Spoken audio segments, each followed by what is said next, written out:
Assalamualaikum warahmatullahi wabarakatuh. Nama saya Lutfiani Harinisa dari kelas 11 IPS 2. Hari ini saya bakal ngejelasin tentang latar belakang Renaissance dan sejarah jatuhnya atau runtuhnya Kekaisaran Romawi Barat.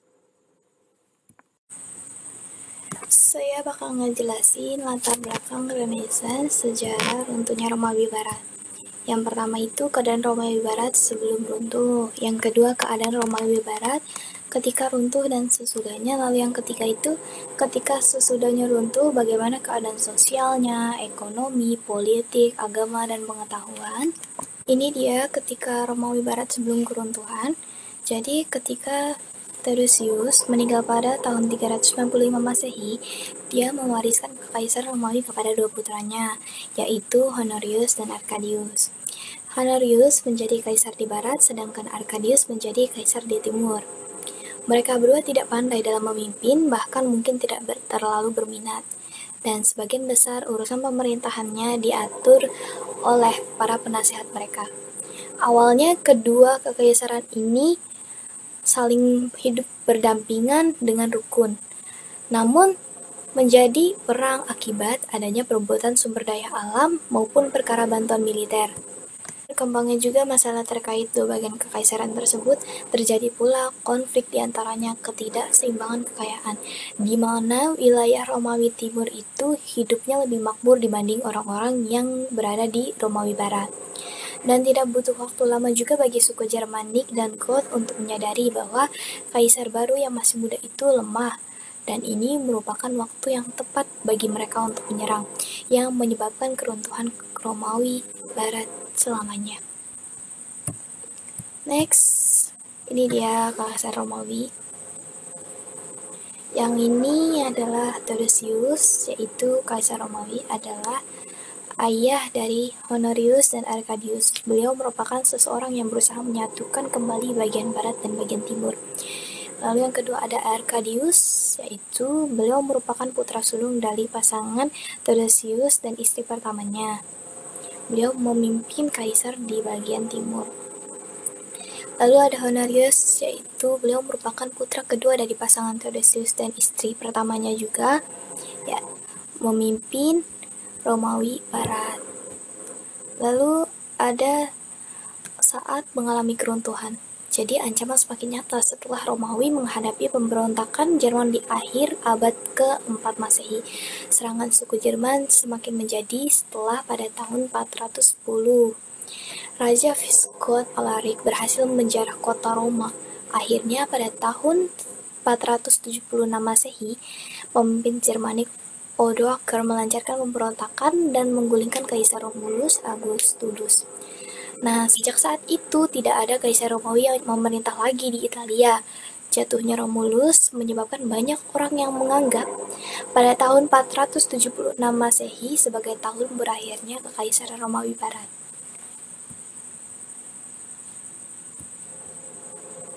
Nah, ini dia pada masa saat keruntuhan. Jadi, pada masa saat keruntuhan itu ada masalah ekonomi. Nah, pada masalah ini itu mengalami keruntuhan ekonomi akibat krisis keuangan yang parah, perang yang terus-terusan, dan pengeluaran berlebihan secara signifikan jadi menggerus kas pemerintahan.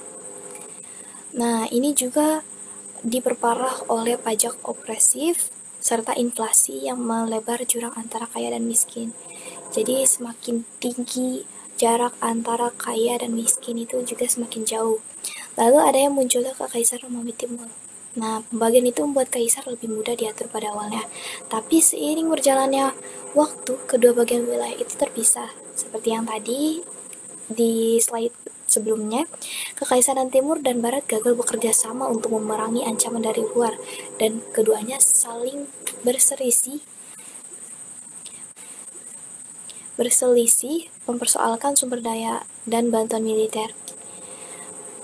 Next.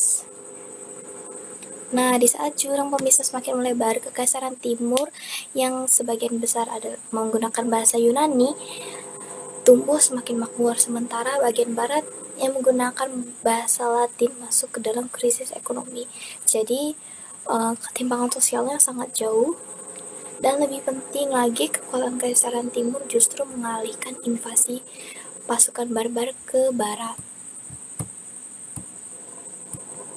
Next, ini juga ada wilayah Romawi yang dikepung oleh musuh. Jadi, orang-orang Romawi yang terkejut atas peristiwa tersebut menegosiasikan perdamaian rapuh dengan orang-orang barat. Tetapi gencatan senjata berakhir pada 410 ketika Raja God Alaric bergerak ke barat dan menjarah ke Roma. Lalu ada juga munculnya agama-agama Kristen dan hilangnya nilai tradisional. Jadi, kemerosotan Roma bertautan dengan penyebaran agama Kristen dan beberapa pendapat bahwa munculnya iman yang baru membantu berkontribusi pada kejatuhan kekaisaran. Nah, ini dia setelah keruntuhannya. Jadi, setelah keruntuhan dari Romawi Barat, itu muncullah abad pertengahan. Nah, abad pertengahan bermula sejak runtuhnya Kekaisaran Romawi Barat dan masih berlanjut manakala Eropa mulai memasuki abad pembaharuan dan abad penjajahan. Jadi dengan kata lain, abad pertengahan itu adalah kurun waktu peralihan dari abad kuno ke zaman modern. Terus abad pertengahan juga terbagi lagi menjadi 3 kurun waktu. Yang pertama, awal abad pertengahan, puncak abad pertengahan, dan akhir abad pertengahan. Nah, pada zaman ini juga perpindahan-perpindahan suku-suku bangsa Jermanik yang mendirikan kerajaan-kerajaan baru di bekas wilayah Kekaisaran Romawi Barat.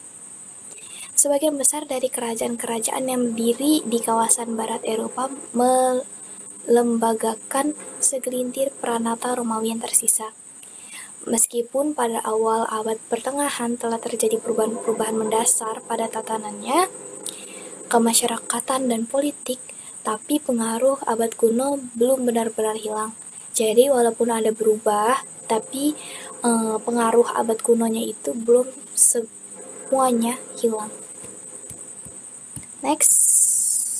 Nah, ini dia keadaan setelah runtuh. Jadi keadaan dari segi pengetahuannya, yaitu jadi salah satu perubahan utama di bidang teknologi militer adalah kemunculan kembali busur silang yang sudah dikenal pada zaman Kekaisaran Romawi dan digunakan kembali sebagai senjata militer pada penghujung kurun waktu awal abad pertengahan. Dan ada salah satu kemajuan teknologi yang juga dirasakan manfaatnya di luar lingkungan militer adalah ladam yang memungkinkan orang memacu kuda di medan berbatu. Lalu yang kedua ada ekonomi. Ekonomi itu jadi barang-barang dagangan dari Afrika tidak dapat lagi dijumpai di Eropa Barat. Lalu dari segi politik, tatanan-tatanan politik di Eropa Barat juga berubah seiring tamatnya riwayat Kekaisaran Romawi. Karena adanya pergerakan-pergerakan suku-suku bangsa, namun bukan semata-mata pergerakan militer, melainkan juga gerak perpindahan seluruh warga suku bangsa itu ke dalam wilayah kekaisaran. Berikutnya ada dari segi agama. Jadi agama dan kepercayaan di kekaisaran ini senantiasa berubah-ubah pada penghujung abad ke-6 dan permulaannya itu abad ke-7. Dari segi sosialnya, jadi bangsawan lama Romawi mengalami kepunahan, sementara keluarga-keluarga bangsawan Romawi yang masih tersisa itu memilih untuk menghabiskan hidupnya dengan menekuni agama ketimbang melibatkan dirinya dalam urusan duniawi. Kehidupan rakyat jelata juga mengalami perubahan manakala budaya kaum bangsawan lebih berpusat pada penyelenggaraan pesta-pesta pora di balai-balai perjamuan daripada berkarya di bidang sastra. Ini dia, Renaissance itu apa sih? Jadi Renaissance itu adalah sebuah gerakan budaya yang sangat mempengaruhi kehidupan intelektual Eropa pada periode modern awal. Bermulanya di Italia, lalu menyebarnya ke seluruh Eropa pada abad ke-16. Nah, pengaruh Renaissance ini juga dirasakan dalam sastra, filsafat, seni, musik, politik, ilmu pengetahuan, agama, dan aspek lainnya di bidang.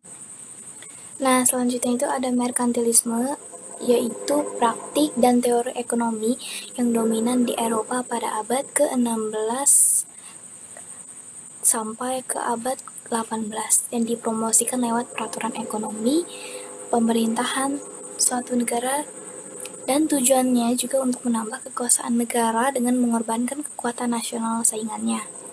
Nah, ini itu adalah mitra dari politik, ekonomi absolutisme, atau monarki absolut.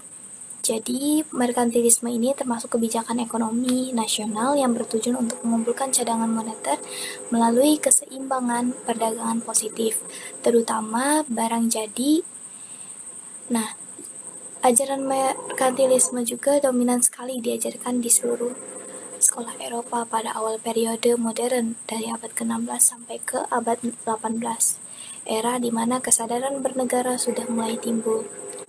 Intervensi suatu negara dalam perekonomiannya yang pada akhirnya zaman ini pula sistem kapitalismenya mulai lahir.